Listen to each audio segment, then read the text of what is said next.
All right, so we're in helicopter pilot study group number 13. This is, we're talking today about PAVE and ADM and some of the other acronyms that go along with that. The helicopter study group, we get together weekly and pick topics, tasks from the ACS and discuss them as a group.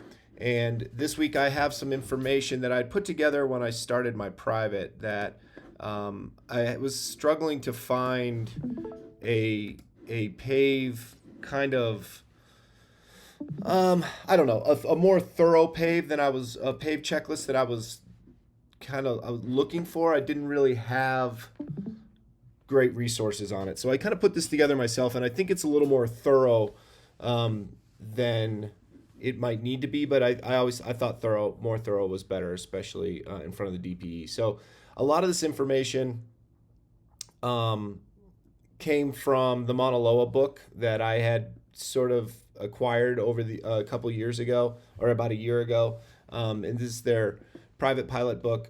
And there's a lot of great information in here. I know that they've updated it. But regarding aeronautical decision making, this was a really kind of enlightening section for me. I was having trouble finding a lot of information out there. The resource that I had used didn't really dive into this too much, so I was really grateful for this. But ultimately, it's about risk management and assessing that risk and how do we manage risk. And this is a kind of a good way to break things down. So they did a really good job, I think, of breaking down the PAVE model here: pilot, environment, airworthiness, and external pressures.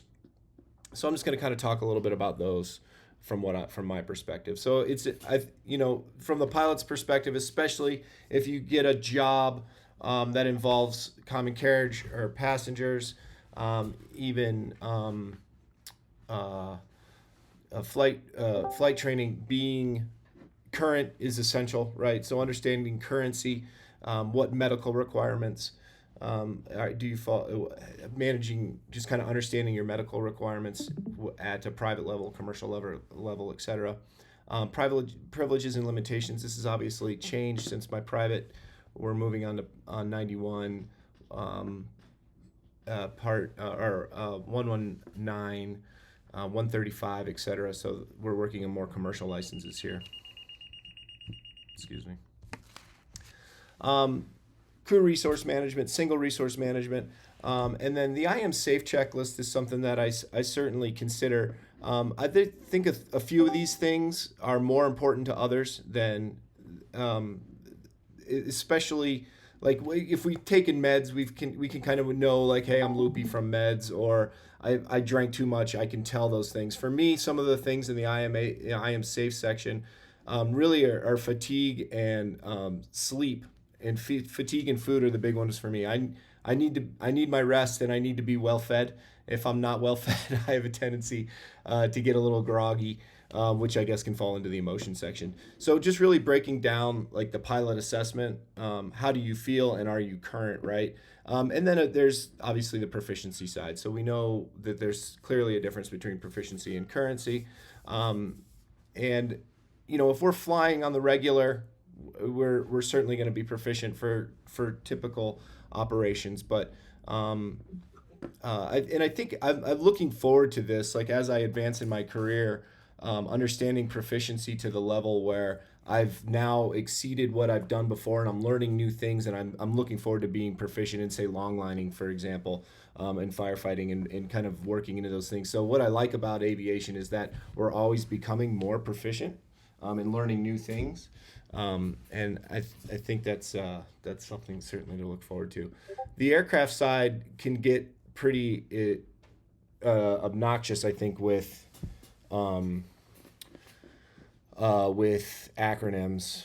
And as we kind of progress in our knowledge, a lot of these things just become second nature, and we understand. We look at the helicopter and we say, "Oh, okay, one of those lights is out. We're not going to be able to fly," or our airspeed indicator isn't reacting. We're not going to be able to fly. So we understand this camel's foot more as you progress. You can kind of pick those things out sooner, right?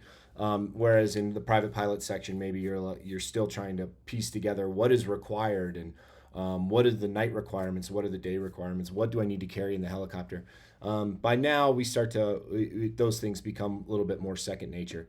But certainly understanding beyond that, IG, OG, weight and balance, in the performance section, and limitations. And I think that that's something that is always on our minds, right? We're always monitoring weather. We're always monitoring the density, altitude, temperature. How much do we weigh? How much are we carrying? How far are we going? What are our limits? How much power can we pull, and when can we pull that? Are we going to reach full throttle before we reach our limit, depending on altitude, on density, altitude, all those things we certainly need to consider. And again, the more you do it, the more those things start to become a little bit more second nature. Not saying that we have done it enough, we don't need to double check, but kind of always just breaking those things down, or at least understanding those things. And the environment that goes a little bit back to, so that's what I was saying, this is maybe a little bit overkill in the aircraft section, in the environment section, but I think in the environment section, obviously we do what we can to mitigate the risk of something we can't control, which is the weather. Understanding weather the best we can is the best for kind of that ADM decision making, but also mitigating that risk. And the one thing I am just terrified of potentially getting into is UIMC or IIMC conditions. And if that's even a potential or a possibility, I still would consider those kind of three triggers that would potentially force me to make a decision and go through that OODA loop process, or that decide model, meaning we see something that's happening, we're going to make a decision on how to resolve it, make the decision to resolve it, or implement that decision, and then kind of update our decision based off what is happening. So in this IMC condition, those three potential triggers would be airspeed, weather, and altitude. So if you're noticing weather coming in, or you're losing visibility and you're slowing down, those are all indicators that, hey, we know weather's coming. It's time to land, make a decision, decide, and move on to that next thing. In external pressures, this one's something I'm kind of experiencing right now. I just received my commercial check ride scenario, and in this scenario, it's an egg drop situation where they essentially are hiring me to bring eggs to the church in the back of a helicopter and dump a bunch of eggs out for the kids to go run and pick up. And at first thought, I'm like, that seems crazy, but they're doing this all the time. I mean, you can see videos of it on YouTube all the time. I actually found a few places in the country that have done it, and I actually called and talked to their pilots today. I was like, tell me about the experience. What are you guys doing? And all the things that I've kind of assumed. And they had a lot more to elaborate on too, but a lot of the things I kind of assumed were the concerns were dropping eggs on children, having a way out. What if you have an engine failure near a huge crowd of people? I mean, those are kind of the obvious things. What if the winds are crazy? Can you? I mean, say your nose into the wind in an OGE hover at 100 feet, and you drop eggs out of the helicopter, and it just goes blowing into the woods or into the kids or something like that. So there's all these things to consider. But those things, like, how do you say to the customer, yeah, I see everybody else is doing this, and yeah, you must have seen this on the internet, and you'd like us to do it, but I'm not comfortable doing it. So how do you manage those external pressures? And I think part of that is, you can say no, but give them another solution, right? Don't just say no and move on potentially, or well, let's wait for better weather, or how about I fly by, I land somewhere else out of the range of where everybody is, and then we can hand out eggs, and then everybody goes away, and I can pick up and fly away. I think you can handle those external pressures a little bit better sometimes with a alternate scenario or an alternate solution. So that's my P.A.V.E. checklist. And again, it goes into a little bit more detail here, but I don't need to necessarily break into that. It seems like we have some other people here that have the opportunity to speak. So if you guys want to we can comment on a little bit of that. and then but kind of what I have, and then we can let somebody else take the reins. Any thoughts on my checklist? Looks good, John. I like, yeah, I mean, I like the details there. You can always take away. It's there if you can go through everything. Yeah, good point. I like the other thing about in the external pressures, you put a couple of those decision models in there, and really those are kind of more, I consider them more overarching above the PAVE. The way I see it is the PAVE model allows you to identify risk areas broken down by area as part of situational awareness. And then situational awareness is part of ADM, aerodynamic decision making, where you're identifying the risks, and then you're using those models and crew resource management and risk management, all those things, the decide model, the OODA loops, and all this stuff, as a way to kind of address any of the risks that you've detected, rather than the models being part of the PAVE framework. Does that kind of make sense? Yeah, it does. So it's just kind of like the foundation for those other risk management tools that we utilize. Yeah, I teach at the end of the course I teach each term at the college. We do a aeronautical decision making light version. I say light because there's other classes like private pilot class that kind of go deep into it. I just do a sort of helicopter specific version with some scenario based sort of examples of working through some of the models and things like that. But I'll have to look through I've got some slides I can go through. I can bring them up if you want as well. But I think they're pretty much mirroring pretty much all of what you've got there. Nice. Good. Yeah, I mean, I think it's something that we always think about. And I'm interested to see how other people kind of analyze these things too. So, yeah, thanks for saying that. Anybody else have any like a PAVE checklist or some ADM information they wanted to present? Yeah, I could go through. Oh, sorry, let me get this going. Sure. Real quick, if you're gonna do a full presentation, just a side note. Oh, go ahead. Sorry. Yeah, just a quick side note. I've done a lot of Easter egg and golf ball drops as well. If you'd like, you can always hit me up. And I've done fire as well, by the way. So if anybody has interest in that, feel free to DM me or whatever. Yeah, that's right. Both those things I would love to talk to you about in more depth for sure. Hit me up. I will. Most definitely use it for it. John, right? You'll have to bear with me. I am. Let's see, Discord. Trying to pull up the screen, so for some reason, Discord does not want to let me screen share. If you roll to the bottom of your screen, you should be able to roll over the tools that say share your screen. Yeah, that's. If you pop out. I have that right here, and when it goes into, it's saying enable access in the settings itself. So if anyone else would like to go first while I try and figure this out. My computer has been fighting me. This is my first time using Discord, so I don't want to disrupt or take off course from anyone else who'd like to present. I understand. Do you guys want to show those slides real quick if you want? It'd be awesome. Yeah, I'll bring it up. See. Share screen. No. Try this one. All right, guys. Here we go. I'm going to skim through the front ones real quick and see if this is still showing the right screen. You guys just tell me what you see right now. Yeah, we see. I see what percentage. Oh, closed. Oh, geez. Sorry. Try that again. Yeah. If you pop out, Jay, in the lower right corner, it'll help keep it alive. Okay, you see what percentage of accidents are due? Yes.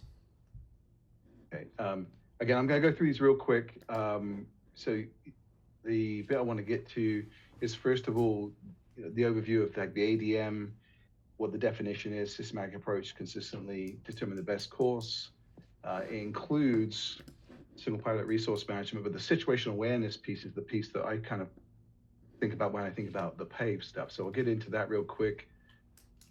Those are the 4 areas that you've already outlined.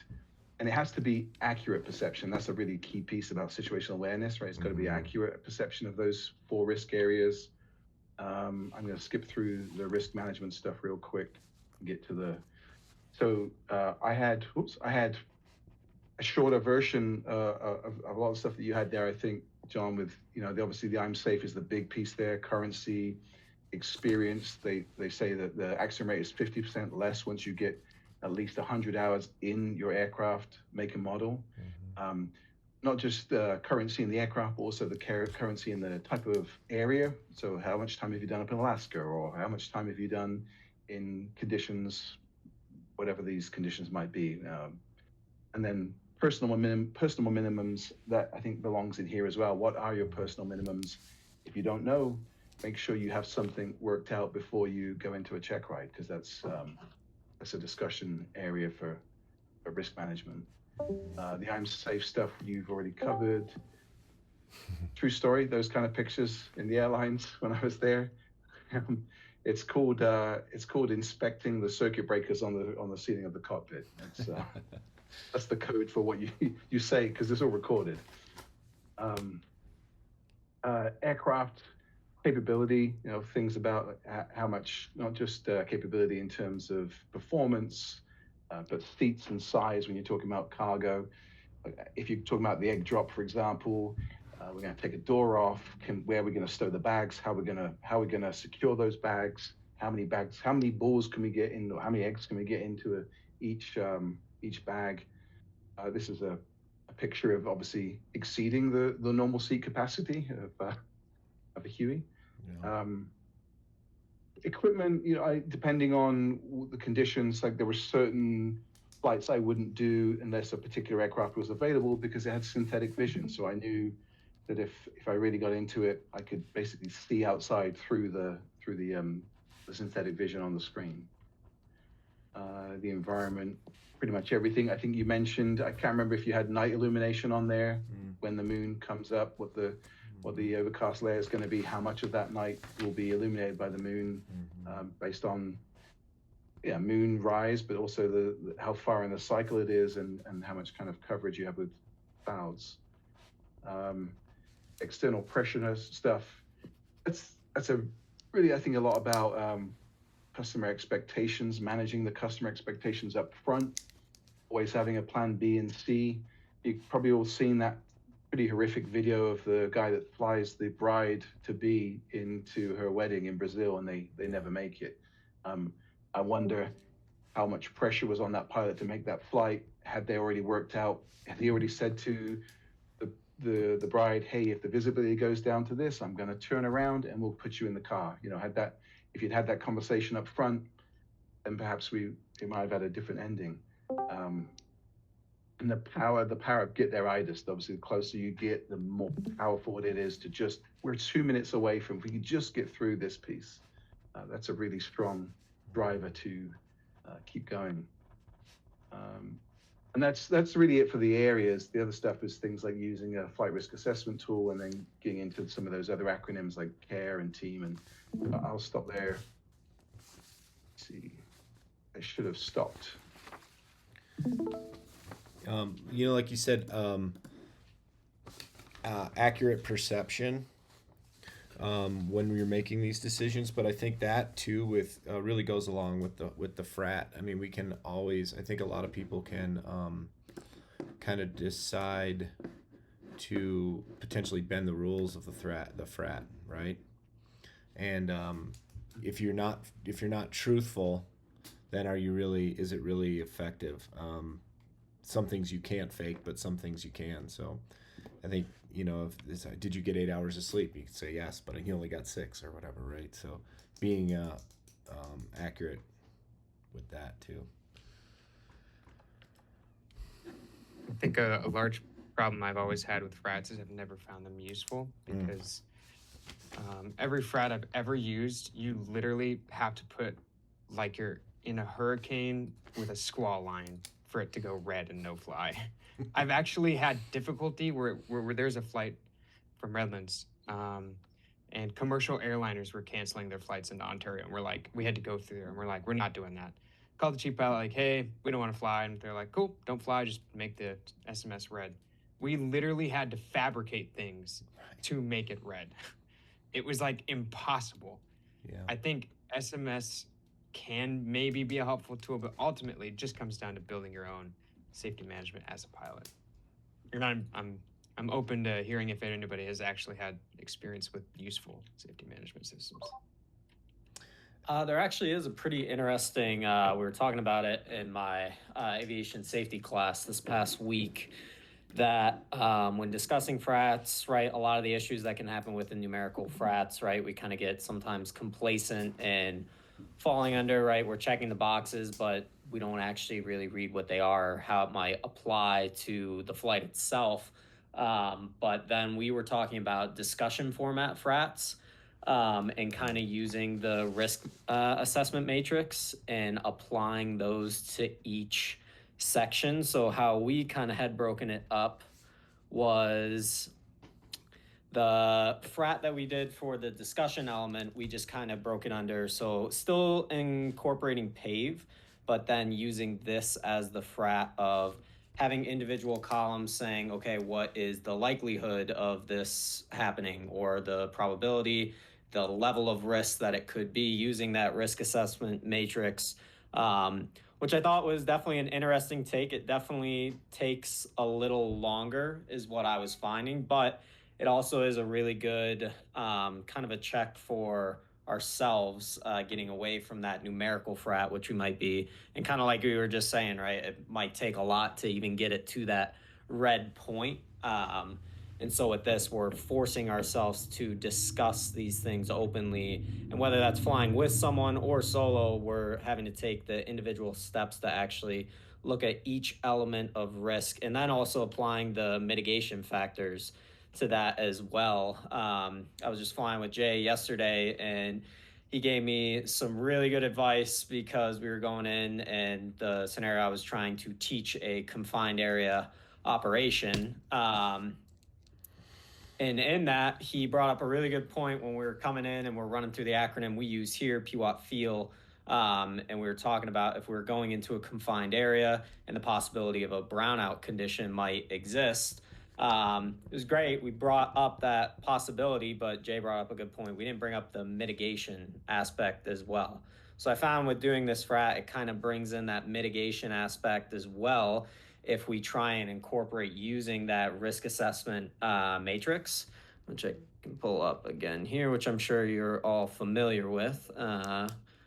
If we bump up here, you have to pardon me, my skills with Discord are still very infantile. Doing good. But if we're using that risk assessment matrix itself, right, if we identify, okay, there's the, depending on the type of surface that we're, for this scenario, landing in an off airport, right, it's pretty dusty in Central Oregon in the high desert area, and we're getting into warmer weather, right, that probability might increase for the likelihood, right? Instead of occasional, it might be pretty probable. Extremely dry weather, especially with wind, might be a good element to kind of give us a judge as well. But when we get that downwash, right, we might be putting ourselves into the brownout conditions. And when we go into the severity of that, if it was a severe brownout condition, that could be extremely dangerous for multiple reasons, obviously. But especially if we're getting down, great, we're able to get down into that area, but now we're in a severe brownout condition, you know, dynamic rollover being a possibility, and all these other, we're losing all these visual elements, and we're not at a towered airport or not at an airport environment in general. So we're losing all those visual cues as well. So I thought the discussion frat was, it was an interesting take. I had never personally done it before, but pretty much the elements that we used for it was just using P.A.V.E in itself, right, and breaking it down each into these categories, using that risk assessment matrix to kind of identify, here's the possible risks, here's the probability, obviously, and here's the severity, and then using that risk assessment matrix and still assigning it. There was two ones that I saw, the European I believe it was the EASA had come out with one specific for helicopters, and they had assigned numeric values at the end of it. And then the other one that we were doing in our class was just using this risk assessment matrix and using all those colors, right? So if we can go through finishing our discussion frat, and we have a lot of greens, a lot of marginal severity and less likelihood of the probability of this risk happening, we would determine and then have a discussion at the end. Okay, what are the risks? How can we mitigate them? If we can't mitigate them, are we still going to complete this flight? Which I just thought was an interesting take. I don't know if anyone here has done one. I had never seen one before, and thought it was pretty interesting and just a different mindset, because like you were saying, it's pretty easy to get locked in on those numerical frats, right? You just click through tab by tab, and sometimes you're not even taking the time to really read, okay, I'm clicking this and it gives me a score of 3, but what is the actual risk? And if it's something like around here, we see carburetor icing conditions for the Robinsons a lot. Sometimes it just gets that complacent element of it's still a very realistic risk and possibility that could happen in flight, but we might not be thinking about it as much because we're consistently using or clicking that on our numerical frat, and we're still in the green, kind of like you were mentioning, where it says we're safe to fly. So we get in that mindset, okay, there's no risk to it, which there still is that risk there, but now we're just kind of almost downplaying it. I think the last thing about that too, that Jay had mentioned, was when we were flying, getting down and reevaluating our decisions, right? We're very sometimes quick, and we use all this aeronautical decision making. We have Decide, P.A.V.E. We have all these useful resources at our hands to make these decisions. And sometimes we make these decisions and then we fail to reevaluate. This was very adamant when we had come in for the landing. And I set us down on a spot where I could have just come down into a hover and reevaluated where I put the skids down. And although we landed in a perfectly safe manner, there was just better options. So using these skills, and obviously this is very heavy oriented for the pre-flight, but trying to carry that in the risk management and reevaluating those decisions we make based on how we are assessing that risk as well. Yeah, and I like how you're talking about it in just day-to-day flight, right? I mean, you're kind of re-examining the decision making progressively through the flight, and this isn't necessarily something that's out of the ordinary, right? Landing off airport Right. is ordinary, right? So making that decision in flight, that's interesting. You mentioned the discussion format for frats. That, I'd imagine, is what happens in fire or in air medical situations where you have other a kind of a group of people that are all part of the same decision making process. I was offered an opportunity to work with Air Methods as an operation control specialist, and the way they manage this is they have their pilots fill out a frat, but they work with their team, but then they also have operations control specialists have a second set of eyes on the decisions that they're making and follow up with them whether they think that decision is wise or safe or not. So I think this discussion format is probably gaining a lot of momentum in the industry if it's not already being used. Yeah, John, I flew EMS for a while, and we had that format. We had a whiteboard. We came on shift as the pilot.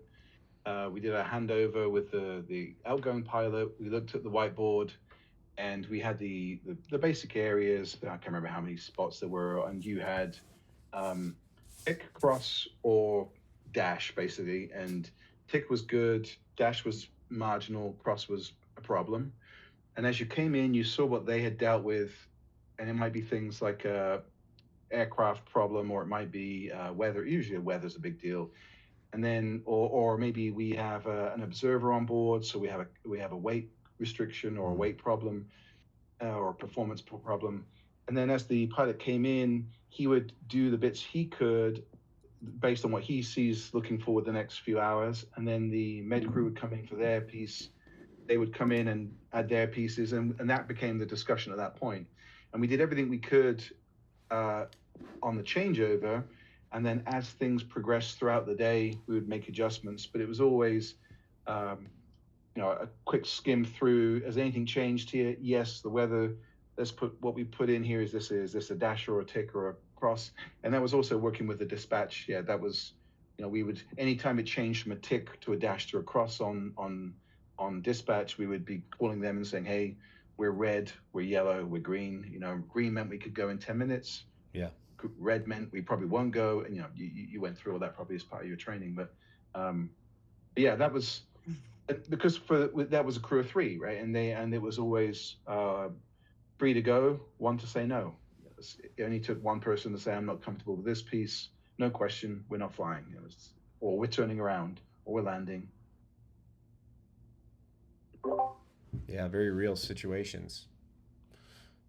Very high level, real world consequences there. And as a full team, that's how, you have to use all your resources. It can't be as simple as just a check marks on a box. Talon, what about in fire? How'd you guys manage kind of do your frats or your decision making? They're a joke. Are they? They're a complete joke. Yeah, absolutely. All of them were. They're pretty aggressive. And that's not just the companies I work for. I've seen other companies. They're a total joke. Let's just take a fire day. Yeah. We've been at this heli base for the last month. We haven't changed landing spots. There's dust. Sure, there's water trucks for that reason. And if not, oh well, you pick it back up and get out of the brownout. There wasn't really ever a conversation. It was never a thing. It was like, hey, did you fill out the frat? Oh, cool. Let me just check this piece of paperwork off, because it was useless. It was more so like, all right, man, these, I don't know. It's just real world, like flying. Hey, the wind's pretty shitty today. It's blowing really hard. Pretty much the only limits were the aircraft limits, I don't know. It wasn't, if you were too fatigued, that was a big deal. We were constantly worried about each other's fatigue. So we never stayed out late or too late as a crew. Always allowed napping. Napping was heavily encouraged, even by the chief pilot. He's like, look, I don't mind if I come in and see you guys napping, as long as your tasks are done, the aircraft's clean, sleep all you want. And so rest was highly encouraged, but aside from rest, it was kind of just known. It's like, I worked the Palisades, and that was probably one of the busiest fires I've ever worked. And it was kind of just understood, hey, there's going to be no talking here. Nothing, sterile cockpit, right? It's just so much going on. Whereas on some fires, maybe we're the only ship working, and it's I don't know, learning all about this guy's family life, because it's the same turn the whole day, Obviously, we're hyper cognizant of power lines constantly. Hey, got the power line in sight. I'd even have captains sometimes, if they were on our path, they'd be like, don't let me forget about that power line. It was my job to call it out every single time we passed it. So yeah, power lines are big for sure. But yeah, I don't know. There never was really a formal risk management. It's just at the end of the day, I wasn't the PIC. So, but yeah, I don't know. Just looked at the weather. Looked good. Cool. If not, Forest Service probably wasn't going to call us anyways. So we were just there to sit all day. That's a really good point too. You're kind of at the mercy of the Forest Service in a way, right? But you get to make those decisions whether you go or no go, regardless, right? Yeah, no, I'd be careful of characterizing it that way. Yeah. Forest Service never put pressure at all. They were actually very phenomenal at that. They'd come up and sometimes even the manager would be like, I know it looks pretty shitty, but do you want to fly this mission? And we're like, nope. He's like, cool, no worries. We'd never hear a word about it. They'd never get angry. Nice. They'd never not fly us and everybody else is out flying. There was never any recourse for that. So that was very nice. Honestly, the biggest factor I think a lot of people don't talk about is the internal pressures you have. I've faced far more internal pressure flying than I ever have external pressure. Especially if, as an industry, as we're moving forward, it becomes more taboo for employers to force people into things. And I know that it still happens for sure. But yeah, I face more internal pressure for flying. Like, you want to succeed. You don't want to be a baby about it or whatever. You don't want to, or something like along those lines where you're Yeah. kind of forcing yourself to make the decision to go. Yeah, for sure. It's I don't know, like, man, I don't want to let these people down. They paid Right. a lot of money, or we're earning, a lot of money. I mean, for us, it was round about $8,000 an hour every hour we flew. Right. Upwards of 60,000, 100,000 a day. So I'm like, for me, it was never a big issue because I made the same money either way. But some of the captains were, influenced by maybe flight pay, or some Right. of them were just really old and salty, and like, I've flown in worse, let's go. Right. It's like, I mean, all right, man, this sucks. It's not unsafe. It was never to a point where I thought it was unsafe, but it was a clear pressure that they felt the need to be out. A common one, we need to be out the door like ASAP. Like, I want to be the first one to launch. That's super common where they're I don't know why they're just in a rush to launch. It's like, I don't know, man. I mean, there's not much to do, when you do get launched. Put your flight suit on, put your boots on, and go out. But there's just no need to rush, Yeah. We're gonna make it out there. Yeah, you're gonna make it out there. It's I'm in the fire service too, and we get the call, and we always want to be the first one on scene or be the first ones there. I don't know how much that like transitions over. Oh, to absolutely. that side, but yeah, Absolutely. I worked with a guy who, yeah, God, he'll probably die in a helicopter. He's probably like 60 something. Big old gut, big beard, just Santa Claus, dude. And he's like, we'd get in the aircraft and go, I got everything else. You just do the radios and the GPS. I'm like, yeah. all right. And he's like, and once we get flying, then we'll do our little rundown, make sure everything's okay. And 3 times I'm looking as we get into the air and I'm like, hey, the APU's still on. Damn. But it's just like, why? Why not just take the extra, I don't know, minute or two to go through the checklist? Like, I don't care how long you've been doing it. Right. One of my best mentors, if you've been around SoCal flying for a long time, Bob from Western Helicopters. The dude spent his entire career flying MD-500s. And he was probably like, again, 65 when I had my first lesson with him. He's like, you see this checklist? I'm like, yeah. He's like, I don't need this checklist for the 500. It's got about 3 switches, but I follow it every time. And it's like, so do that. Always do that. Yeah. So That's what you want to hear from your mentor. Oh, yeah, he was a great guy. Yeah. He's super great. Yeah, that's awesome. Good stuff. I want to talk to you more about that. I'll hit you up. I'll DM you and maybe we can exchange information. I have some questions for you for sure. Yeah, please do. I will. Do you guys want to see my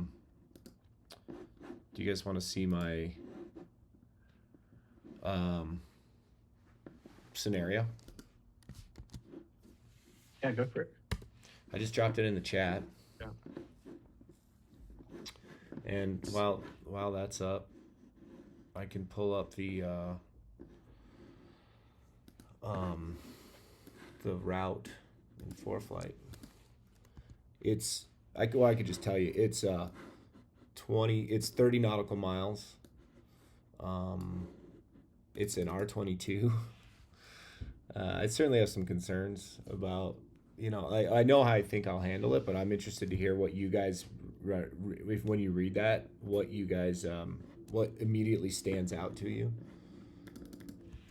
And we're also flying through the Charlie.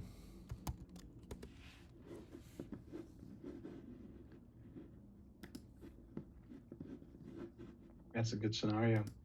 Yeah, I mean, as you run back to the P.A.V.E. stuff here, the first thing I think of is aircraft. Yeah. Capability. How much so I said a 195 total weight. Then you're thinking about external pressure, right? The kids really want to see those eggs. Yeah. You've got the pastor in his suit. Does he, how well does he see where the egg's going to go? There's a lot of things. Yeah. Get an R44. Be my answer to this one. Yeah, that was what I was gonna say. I was gonna say in this 22 I wouldn't do it. I would, and then it kind of led me into a rabbit hole of a question that I'm unsure of the answer. So, the flight school, they would be kind of flying out of LHC near Raleigh. The flight school has 44s, but then is the flight school have a 119 certificate? Would this be common carriage, especially because it's beyond 25 nautical miles? And would we need a 135 to do this, or do we just say the pastor can't go and we have to use one of our one of our pilots to assist? You know, it's Are you being paid for this? Is the idea that you're being paid for this? Is that clear? Yes. And you'll be I don't paid know for your that it's- expense. Or do you just say I'll just volunteer to do it, but then, or do you go back to Part 61 where you're splitting pro rata and stuff? I don't know. So that's where it kind of yeah. Well, couldn't you I'm not- argue that it was private carriage if you weren't holding out particularly? Although Right. there is the when you get in the 119 exception, that 25 nautical mile rule. That's a concern, right?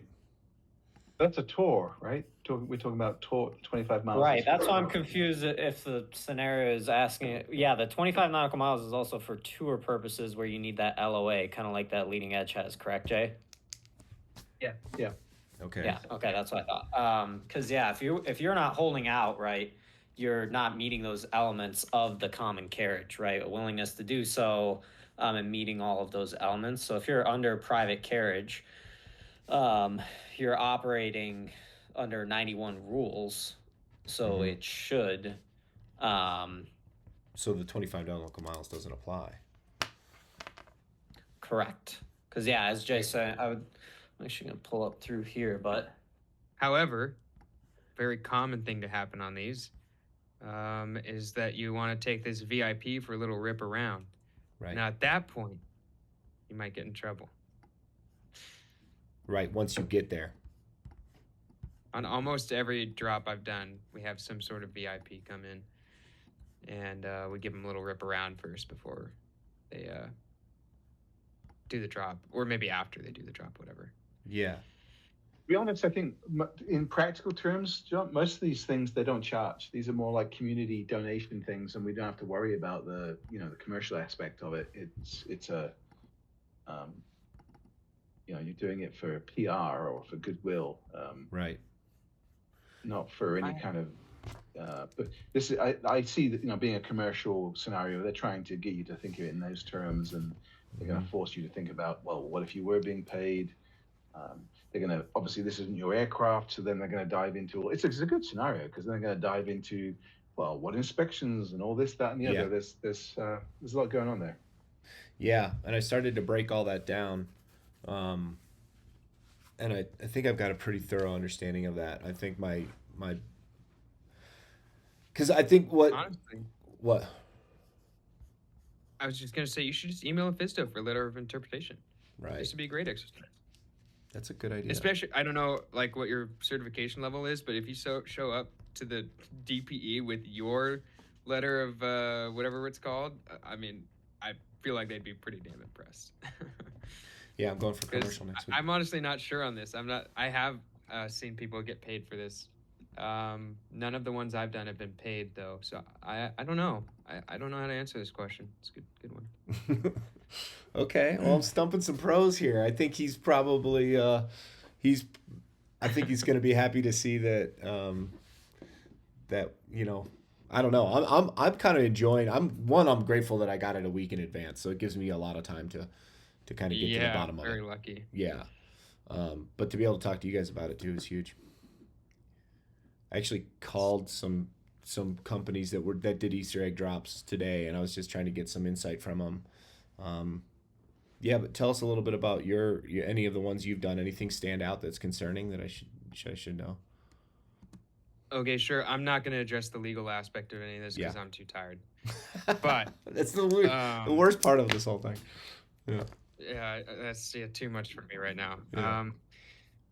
But I would still do it in the 22, but I'm 140 pounds soaking wet, so There you go.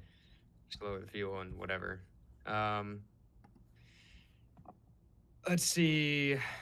Cannot fly. Yeah, that's legal. Don't care about that. They're wanting you to pick up the pastor with a basket of Easter eggs. Yeah, number one is picking up the pastor. Where's that going to happen? I don't mind if it's near people. Doesn't bother me one bit. I just want to make sure that they're not going to try and run up. So typically, I'll either recommend like a shutdown, or normally this is a 2-person job. I've always done it with 2 pilots. And so one of us will maybe escort them on board the aircraft, and so they don't hit the tail rotor or anything like that. Maybe a quick safety brief while we're on the way to the helicopter. So you would pick them up at the location rather than have them come to you at the airport? Just no need to have them come out there. Yeah. Right. And you might get into, I'm not going to go too into the legal stuff, but you might get into some charter work there, because then you're carrying them, persons for hire and yada yada. Right. But yeah, no, in none of them have I had them come to the airport. Okay. Usually they're just there, and we'll just land and pick them up. Basket of Easter eggs. Definitely a lot of people are not prepared for the downwash they're about to experience. Right. First of all, are they wearing a hat? That's concerning. Any loose items of clothing, jackets. If it's on when you get in, it has to stay on until you have fully exited away from us.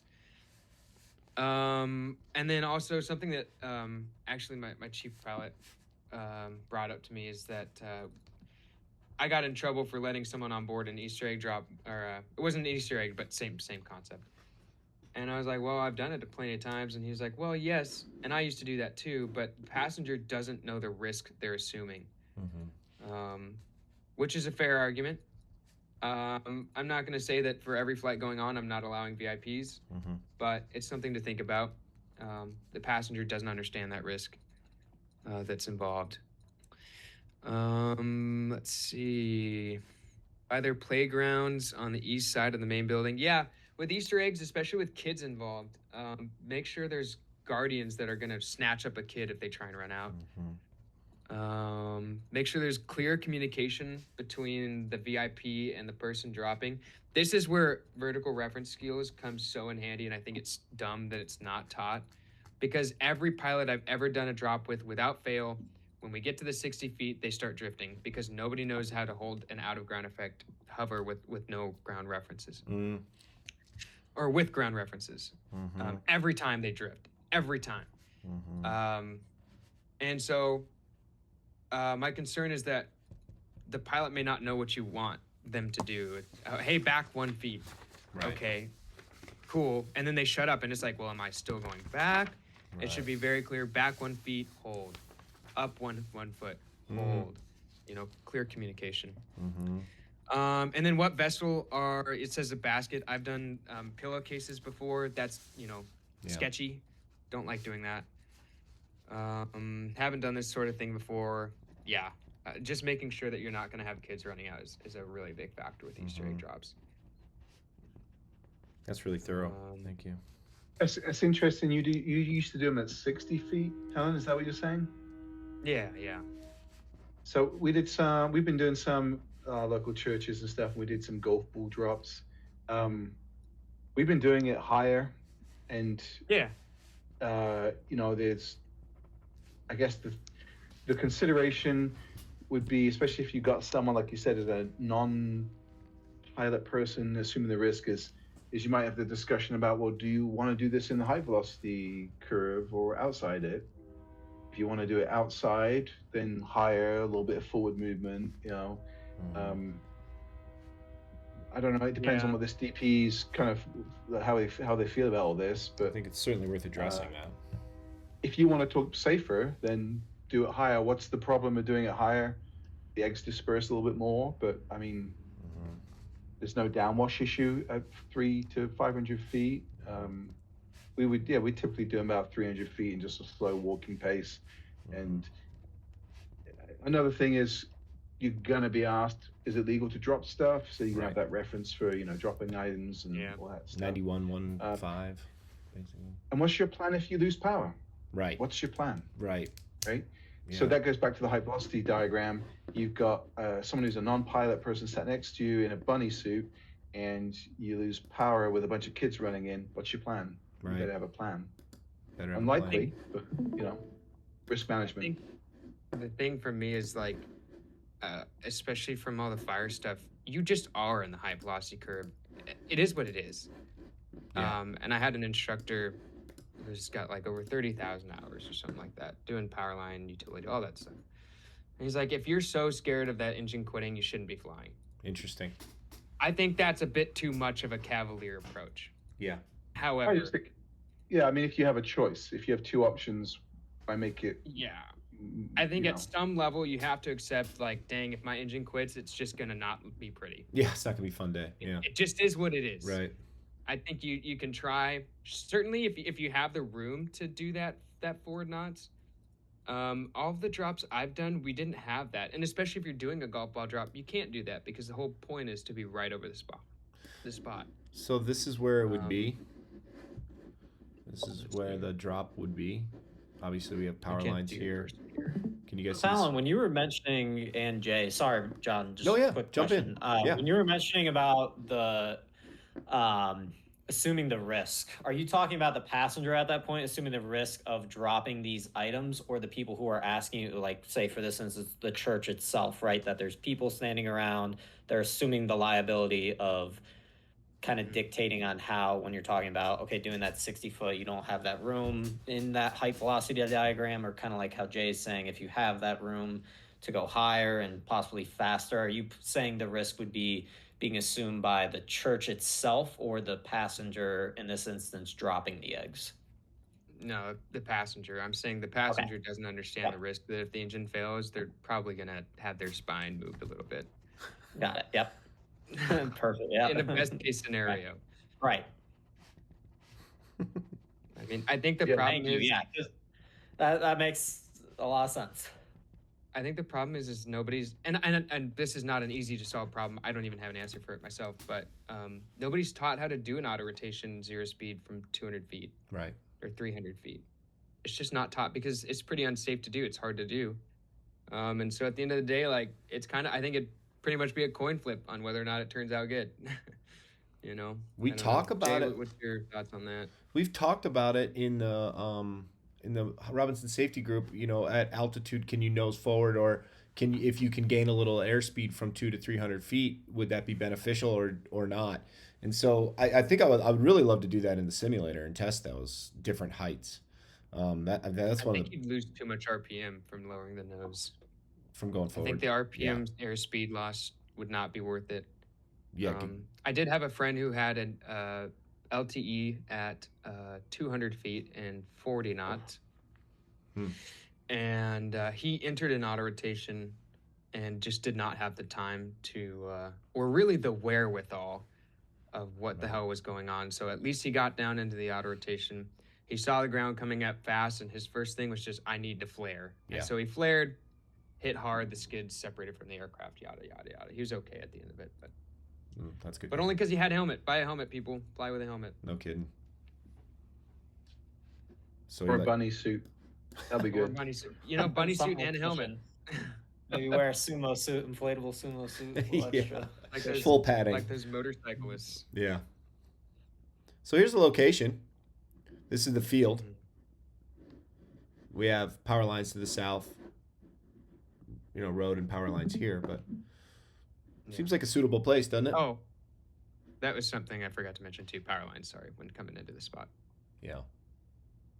Yeah. I mean, can you, with your cursor, like, circle where exactly is it, that, like, squiggly field to the right that seems pretty open? Yeah. Can you guys see my cursor?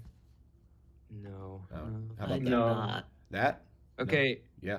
The road off Scott King comes down, and then it meets that little T intersection. Correct. That little squiggly field. To the field. right of that T intersection. Yep. Got it. Okay. That's the field. Exactly. Yeah, that looks plenty big enough. I think, you know, Talon was saying about having someone to keep kids back, and again, have a plan for that. If the kids get past them, what's your plan? I'm going to pull away. Then I'm going to climb over the trees away from the kids. And now the wind direction, that's going to, you know, on the day, that's going to change things perhaps. But I don't know how tall these trees are. I'm sure they're not too bad. But yeah, all those considerations. And tell your passenger to stop pouring too, right? That's definitely a good one. Right. Yeah, have a plan for what happens if they do break through. Have you seen that before, Jay or Talon, when you've done these drops, where I'm sure you guys have seen the videos of that one guy, I think he's in St. Louis, who's always landing at random. He's going to get groceries, buys a little 22. Yeah. I know there's another guy, and I believe it's North Carolina, who does it as well. But I've seen in a lot of those videos that they've taped off those sections with like flagging tape for wildland fire.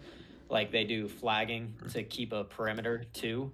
I don't know if you guys have seen that when you've done drops before or something like that to try and set a steer or clear established boundary. Like, hey, if people are inside of this, we're no longer dropping, or we're not going to do this. This is a clear area where keeping everyone back and safe from. Yeah, I'd be shocked if you had a scene that didn't have that, but also kids will ignore it. Very true. But yes, I like the concept that like, hey, if there's a kiddo in here, like we're waving off and we're just gonna go do a quick circle. I did see a video online today of a bunch of eggs that fell into the crowd, and they were landing on kids, and people were screaming. That and doofus. Yeah.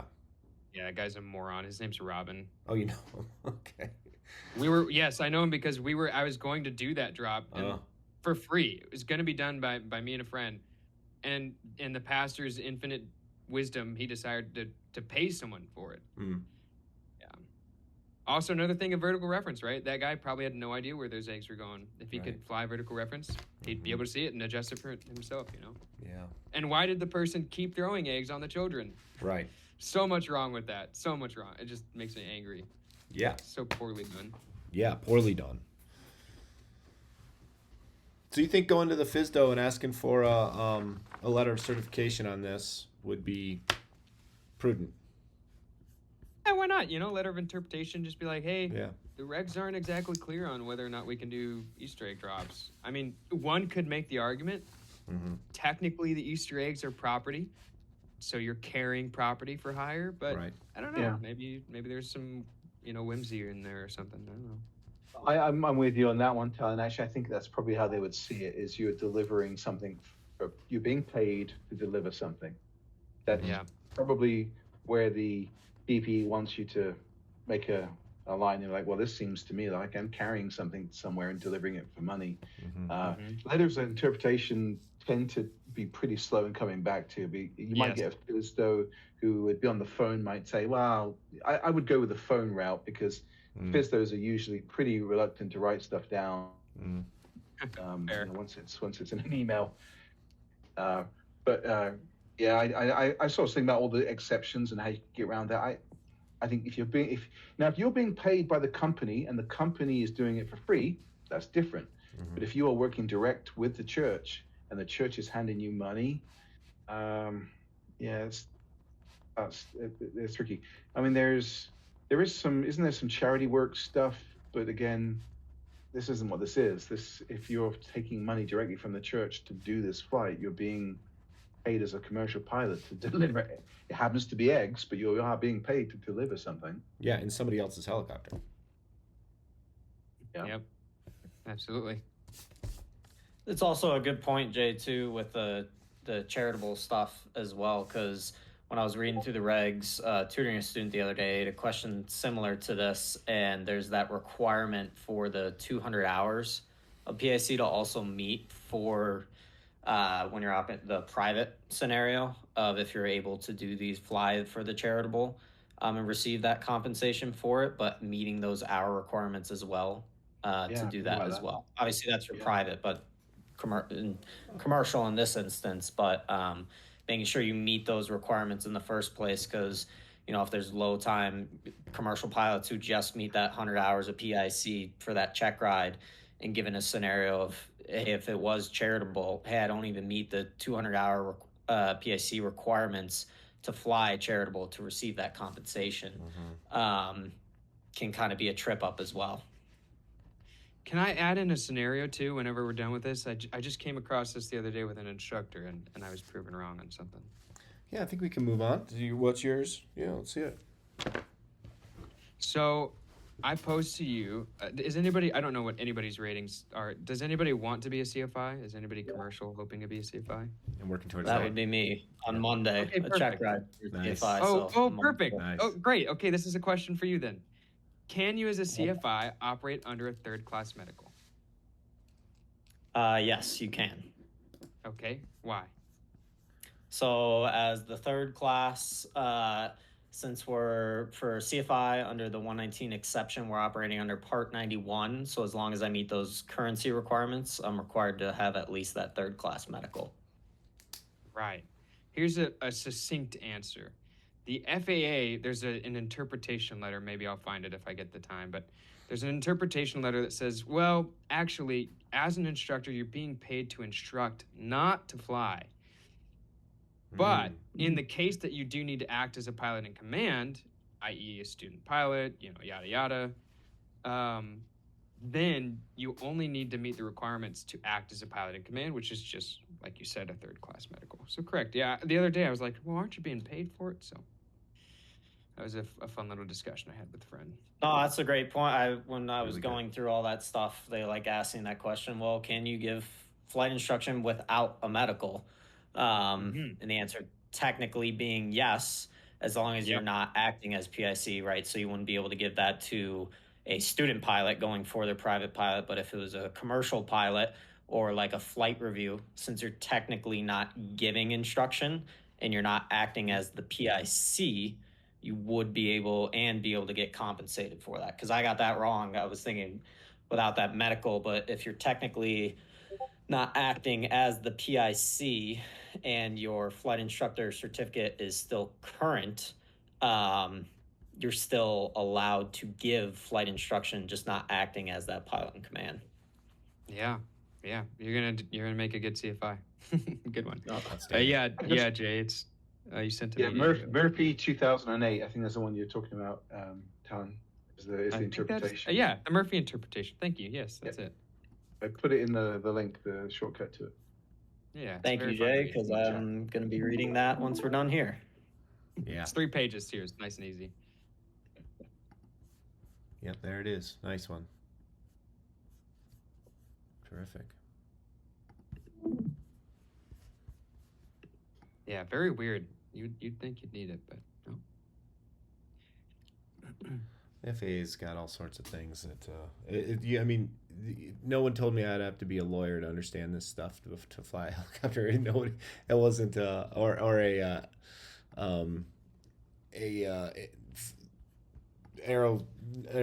aerospace engineer or not, or like an aerodynamics engineer. I mean, he didn't really think about those things before I got started. There's a lot. I want to go down a real. Go ahead. No, I was gonna say, do you remember being given the FAR aim for the first time? Oh yeah. And you're like, no, this is not what I signed up for. This is not right. Flying helicopters, not being a lawyer. Totally. I actually cut my FAR aim in half. I took the aim out. And oh wow. Yeah, it's a lot less intimidating when you look at it. That's cool. Yeah, but the problem. I've never seen that. That is a good idea. Yeah, that book. You took out everything that wasn't relevant. Well, no, I just took out the aim. Yeah, well, yeah. It'd be a lot thinner if that was the case. Right. All that lighter than air stuff. Well, yeah, like Talon and Jay both said with the Fsdo, a lot of the scenarios for tutoring that I've been doing when scenarios have been being brought up, it's a great resource that we have. And they're absolutely right. It could take time. Like speaking to the Fsdo, I've talked to them before and things take time. And like they were saying, probably won't get it in writing, but that's kind of what I normally leave with for a lot of scenarios. Like if you're ever unsure, what do we have at a resource is calling that Fsdo to get that right. You didn't work this hard to get all your licenses to then lose them for doing something that you thought was right and then knock on the door or a phone call saying that was not the case. Yeah, absolutely. If you really want to go down a fun rabbit hole with letters of interpretation, again, the name's escaping me, but there is one on Part 43 for maintenance and what includes preventative maintenance. And it's kind of funny because the lawyers actually say, the list that seems all-inclusive in Part 43 is actually not all-inclusive. They go, the FAA is wrong. It's kind of funny to read. Yeah, I'd like to see that one. Because, I mean, if you're up in Alaska and you're like, you're bush piloting, I mean, there's some things that you're going to have to do on your own, potentially, right? That may or may not, that might be in that gray area. So I'd be interested to hear. And What about in the field, Yeah. like when you're flying helicopters? What if you have to put down out there somewhere and make an adjustment or make a repair or something? Yeah. It's more so with like, if you're doing a tire change on a Learjet, it's going to be much easier than if you're doing one on a 737. Oh, And so gotcha. it's like, well, it's inclusive, but like, Right. it's basically saying to use common sense. Yeah, okay. um, yeah, that was I'll have to find it after this game. Yeah, that's more logical. Well, man. Hello. So out of curiosity, Talon and Jay, I'm sure you probably have good input on this too. How often, so like when we're talking about these scenarios and completing them in the gray areas with the FAA and dealing with these letter interpretations, how often would it be in that a scenario if you completed a mission like this, right? That the FAA, I'm just curious because I don't have that real world commercial experience of they would be reaching out to you because of what took place on that flight. Not as using this as like, hey, you can just do it, get away with it, but like in real world, how are they actually finding out about that, I guess? When things go wrong. Yeah, When exactly. things go wrong. Yeah, when Yep. something goes wrong, or someone takes a video of you that goes viral of something Mhm. that looks kind of sketchy, then Yep. you're going to have a conversation with the FSDO. I mean, as a flight school and a charter operator, we have pretty close connections with our local FSDO, and we pull them up a lot with, questions and vice versa. They call us up if they have something they want to talk to us about. But as a single operator who has no connections, back to what you were saying, I get a hold of the FSDO early, give them a call, and say, hey, this is what I want to do. I want to do it right. Tell me if I'm going to. That is the best. If it's gray area or you think it might be gray area, go that way, and then avoid yourself ending up with an enforcement. The idea that the FAA has moved away from it's become more of a they want to try to, instead of punish people, they want to try to educate people and get ahead of things. I'm an FAA safety team rep, and I think the other J is as well, and they talk a lot about trying to educate and help and not jumping on people. But when so what I'm trying to get at is they're not out there looking for troublemakers. But when it comes on their desk and they look into it and they find out, to them it's black and white. To us, it was gray area. Well, that might end up with an enforcement, or it might end up with some sort of training or a discussion. It doesn't always mean lose your certificates. It depends on how severe it was. But be ahead of the curve and just get hold of the FSDO. Right now, the FSDOs are, it's almost like the states versus the federal government. Like they have their own rules, their interpretations of things. So what flies in Colorado might not fly in Oregon, and vice versa. That's a good note. That's FSDO letters are only applicable to the area in which that FSDO was issued. I think the only exception to that is if it's from like the main. The main letter of interpretations are kind of a federal, and that's why they take so long to get an official letter of interpretation. I know of at least a few queries have gone out for those, and it'll take a while for those to get back, especially with the funding, restrictions that have gone on in the last year. Just call your FSDO, have a conversation. Yeah. On that note, actually, for Cars and Copters, it used to be held in Huntington Beach where that 222 crashed. No. That event was covered because we wanted to do everything legally. I say we. I just flew into it. I wasn't part of the organization team, but I do know them, and they did. They contacted the local FSDOs to say, "Hey, this is exactly what we want to do. We want to do the low pass, and we also want to do the circle to land." All of it was included, including rough altitudes and airspeeds. And he contacted the guy, said, "Hey, do we need a waiver for this event?" And the guy said no, and then, a crash happens, and the FAA has to show they did something at this point, because someone's going to question it if they do nothing. And so a few people I know did get like a letter, and like you said, they literally just spoke with the representative. Were like, "Hey, yeah, this is probably not the smartest. We could have done this way, or maybe I was a little fast, or maybe a little lower than I should have been." And they were like, "Okay, cool, yeah, just don't do it again." It was not a like, hey, we're taking your license. Now, obviously, if you have a history of doing crazy stuff and putting it on social media, like some of the people that attend that event that I'm not too fond of, yeah, they're going to slap you pretty hard if they want to. If It's also different from talking to cops. Be honest with these people. If you try and like lawyer up, it may not go your way. They like to make things easier from what I've seen generally. And if you want to make their life hard, they're just as happy to make your life hard in return. Obviously, I guess apply that, reasonably. Some cases, maybe it is better to lawyer up, but I hope that kind of makes sense. No, that's a good point. You talk to them differently than you talk to the cops, because they're not the police, right? But but yeah, I mean, they have legal. Yeah. Yeah. To piggyback on what Jay said and what we're talking about now, it's a compliance versus an enforcement attitude, right?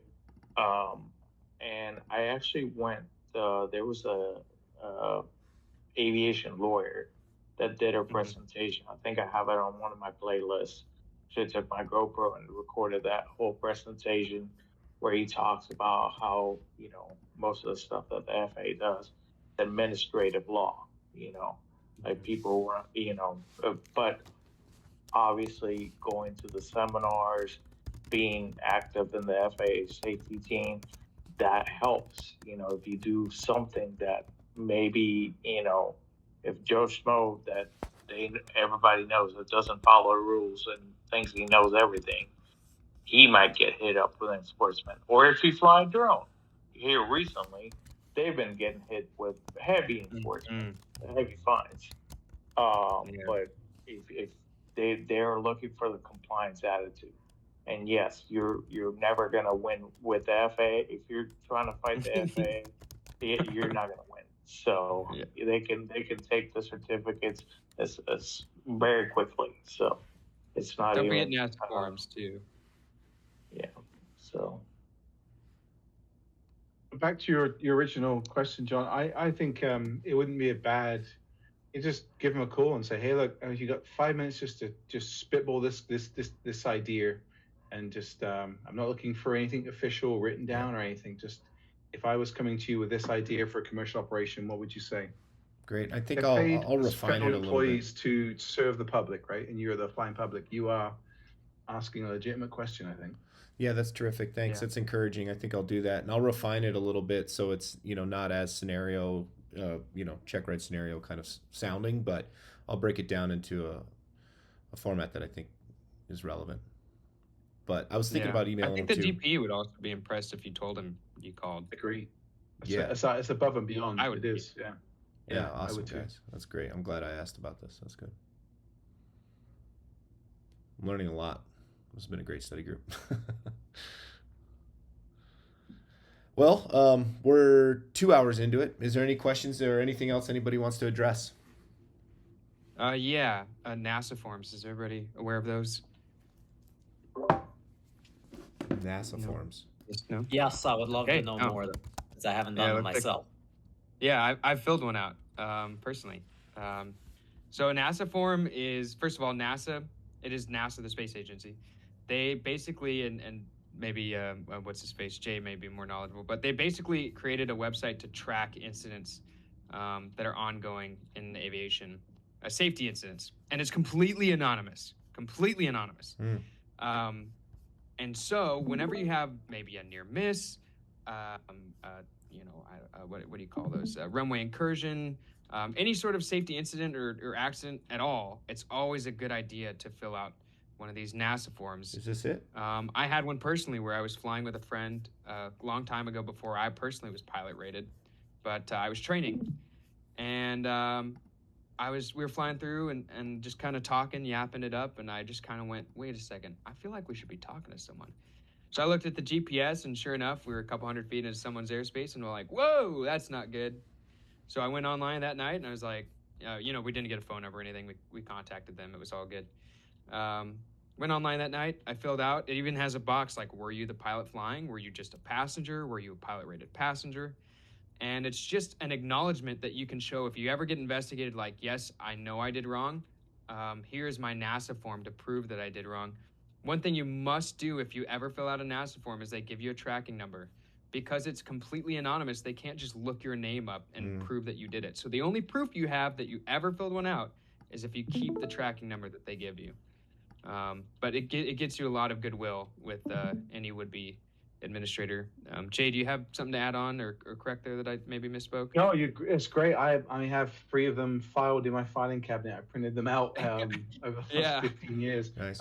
But I mean, I will add one thing though to Yeah. everyone. It's not just a cover your ass thing, which is it is an important piece of that, but it is also anything you see that's unsafe, whether you were at fault or not. System wants to know because those systems, that is put into the pullback newsletter that they put out, as well as the FAA uses this data to try and identify areas of risk that need to have education or emphasis in books and all sorts of things. So the reporting isn't just covering your own ass. It is also, I think what's it stand for? Aviation Safety Reporting System. It's not cover your ass system. It's aviation safety. It's not CASA. Nice. Yeah, right. So so the whole purpose of it, it's rewarding you with some protection to encourage you to report. But at the end of the day, what they really want are the reports. They want this information of unsafe situations, whether it's your fault or not, whether you were even involved. You can report these as third party too. So if you saw something or heard something, you don't have to be one of the antagonists of this. So keep that in mind. The more the data that gets put in, especially with FAA funding shrinking, they have to put the money where the data is. So report stuff you see, and that's going to help everyone. Very eventually, interesting. I didn't look at it from that way. Yeah, thanks for the input. I might do one out of Yeah, Jay, do they conversion. also? Oh, sorry. Do they also pull the for McSpadden? Is he pulling from any of those, or is that just actual accidents like through the NTSB that he's pulling from? I think that report's just NTSB stuff, as far as I know. Okay. I don't know that they have access to the NASA database. The NASA database, the way you see that would be these. If you don't already sign up to the newsletter, it sends out every month. I think it's called Call Out or Call Back. I can't remember. My only problem with it is it's very plane centric for the just percentages. We're a very small percentage of aviation, so it's very rare to see helicopter specific stuff. So I often skim through, and might be a few things here and there, but I wish we could filter that newsletter to be like, hey, send me the helicopter stuff. That's what we want to see. No. Yeah, from what I can understand, if you do fill out, it's the same thing as an ASAP, right, Jay? The NASA report, ASAP report. It's the same as what, sorry? As ASAP. Oh, you're talking about like for a company for? Yeah, I mean that's pretty much what they're filling, but just be mindful that it covers you for one incident up to 5 years. So you can't be just breaking the rules and every week just filling one out. Just be mindful that it's something major. Be sure that what you fill in is some worth filling in, not some silly. And it won't protect you for criminal activity, So if you're pushing out marijuana, over the border and filling out a NASA form every week, it's not going to work. They're gonna well, at least you filled out a NASA form. You're good. Yeah. I got to change up my process. This is being recorded. Oh. Just kidding. Do you guys see my screen though? Yeah. I'm searching. I just typed in R22 search. I didn't even know you could access a thing like this. Huh? Yeah, there's a database you can access from right here. Search online database. Yep. All right. Yeah. So interesting. Yeah, that's super cool, right? I was joining the write down way to access. As a CFI student, John and Josh, these are great if you're trying to find motivation for a lesson and you want to find something a bit unique. Just skim through here and find search for LT or whatever it is, and you're going to find a non-fatal, a non-accident level of mistake. If you're not getting what you want from the NTSB database. Another one I would say is the Australian database is another really great resource, and the UK's CAA accident database. Both the Australian and the UK one have a lot more detail, a lot more pictures. I feel like our NTSB is often just a single line pilot error, pilot Mm-hmm. Yeah. Mm-hmm. Yeah, these are pretty interesting. Yeah, that is a great point, Jay. It's funny because I actually just made an account for this like 2 weeks ago and just started like digging in for better examples, and yeah, it is really helpful for that. Good.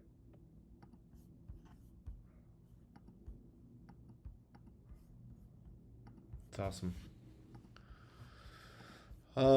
Anything else? Did you see that? Sorry, it's gone out. It said NMAC. It said down there. It said the helicopter pilot reported an NMAC, NMAC. That's another.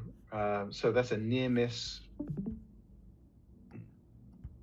Something. I can't remember the last two, but that's when you're within 500 feet of another aircraft. So this is a whole new level of reporting.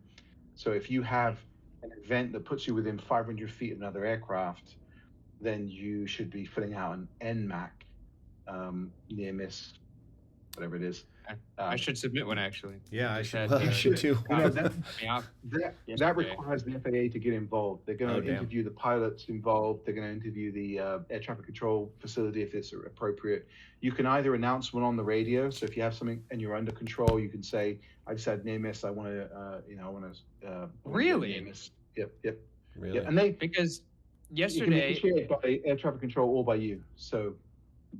I was well, interesting. Okay, I was just flying yesterday, and I heard, hey, I'm flying along the 91 through Fullerton, and I heard a PD helicopter taking off or something. I was like, whatever, cool.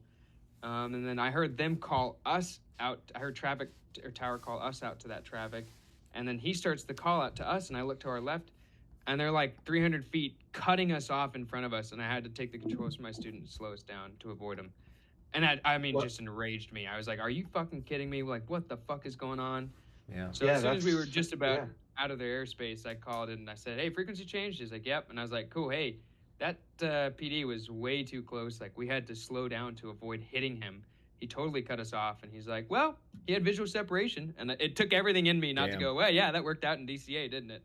Well, okay, yeah. So two things there. Right. A, it didn't work out in DC, but Right. B, that's where if he says maintain visual separation and the pilot acknowledges that they're maintaining visual separation, that's where perhaps this is not considered a near miss, but that's still pretty close. Even visual separation, that's 500 feet to another aircraft. If you're not in formation flight, that's pretty close. Yeah. And to cut us Jay, off. when you're saying announce, jeez, brutal. so when you're saying for the NMAC, is that if you called that out on frequency, kind of like what you're saying, like say at Bend, right, on Towered Airport, if you call that on Bend, obviously that probably wouldn't provoke the FAA, but like if we called center here, like Seattle Center, like, hey, I just had a near miss at Bend Airport, that would provoke that at that point, or? No, I'm saying if you were under, so let's say you're talking Seattle Center or to an approach facility and you have a near miss. Yep. You say, hey, that was less than 500 feet. I want a near miss report. I want to file a near miss report. Or if you're at a towered airport and that happens, that's how you would do that. If it was an uncontrolled airport, you would just do it on your own. There's no facility involved. But yeah, anything less than 500 feet or what the pilot perceives to be because you can't measure 500 feet, right? Or what the pilot perceives to be a near miss event, you can report that, and then the FAA is going to get involved and interview pilots, and it's an event. It happens. Interesting. So in the airport environment, if someone's in the pattern or two people are taking off at the same time, or somebody drifts out of their downwind or their upwind into somebody's crosswind or whatever it might be, where does that draw the line on runway incursion? Because is that, I don't know. I guess that's my question. Well, Yeah, I mean, runway incursions are a little bit more clear cut on a towered environment, Right. but they can certainly happen in an untowered environment. Right. So you're short final to land, and someone pulls out in front of you. Right. That would be a runway incursion. So, but that's only like on the tarmac or on the ramp or on someone on the ground and someone in the air, as opposed to two people in the air, two aircraft in the air. That would not constitute a runway incursion, I assume. I think runway incursions usually. I don't know if anyone else has a thought on this, but I always think of runway incursions as someone has to be on the surface. Okay. That is Yes, not someone that's. clear. I have it right here in the AIM. Oh, I cut that part out. 731. Yeah, unfortunately, it's not. Well, it's in the P.A.V.E. too. It's coming back to you now, John. Yeah. Right, Shoot. Any occurrence in the airport runway environment involving an aircraft, vehicle, person, or object on the ground that creates a collision hazard or results in a loss of required separation with an aircraft taking off, intending to take off, landing, or intending to land. So yeah, involving that element or element of someone being on the ground, whatever that might be. Nice. You found that in definitions. Oh yeah, look at that. Very good, because that is in the CFI ACS discussion of runway incursions. Yeah, yes, it is. That is a required task to teach. Right. Right. So, good. Glad I addressed that. Yeah, one of the required classes. Do you have a presentation on it? I do. That's Nice. That's where I just pulled that Good. Definition from. Sweet. Because I just pulled all my stuff from the P.A.V.E. and the AIM. That way there's no word of mouth from me because, up to interpretation of what I would deem a runway incursion. Right. All right, gentlemen, I got to take off. It's been fun talking to you. Yeah, it's fantastic study group. luck You on guys. Nice to Yeah, chat thank with you you. for the information. I'll DM you, Talon. Thanks for the info. Yeah, sounds good. See you guys. Bye. Well, unless there's anything else anybody else wants to add, it's been an outstanding study group. Thank you all for joining. Well, really good one. Some last minute announcements. I saw my guy in the P.A.V.E. a couple of days ago, so Very cool. finally got that going. And our webinar coming up on May 23rd. Richard's will be joining us, trying to do a run through, maybe a day or two before, just to see how it will flow between you, John, and Michael if he's available. Yep. Just to see how we're gonna do it, but hopefully we get a good showing there on the 23rd. Sounds good. I'll put a link in the Max Performance chat, and hopefully we can get some good attendees for that one. I'm looking forward to that. That'll be great. Sure. Thank you, everybody. Great contribution tonight. Looking forward to the next one. Good luck on your check ride, Josh. Oh, yes. You Thank too, you. You as John. well. Thank you very much. You I'm too, looking John. forward Yeah. to it. Thank you, Commercial's guys. a breeze. You got it. Thank you. Well, I'm feeling confident. Stuff like this and talking to guys like you that really help with that too. So thank you, guys. I'll wait to hear how it went. Yeah, Yep. you got this. Thank you. I'll give you guys all an update, and we'll see you guys on the next one. Thanks, everyone. Yep. Thank you. Take care.